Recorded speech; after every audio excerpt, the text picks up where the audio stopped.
USS Zumwalt, DDG-1000, is the U.S. Air Force's first Zumwalt-class destroyer. It arrived at Ingalls Shipbuilding late last week to be fitted with hypersonic missiles. In early 2023, it was revealed that Lockheed Martin was awarded $1.2 billion to deliver and integrate the conventional prompt strike hypersonic weapon.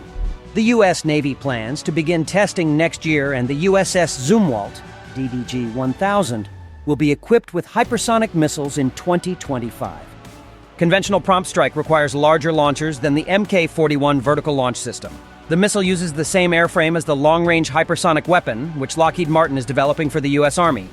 USS Zumwalt, DDG-1000, has arrived at Ingalls Shipbuilding in Mississippi.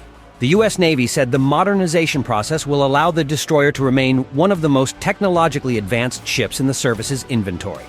The warship will receive 4 missile launchers, each carrying 3 CHGB, common hypersonic glide body hypersonic warhead missiles. In the future, the U.S. Navy intends to equip 2 more Zumwalt-class destroyers, Michael Mansour, DDG-1001, and Lyndon B. Johnson, DDG-1002, with hypersonic weapons. Johnson, DDG-1002.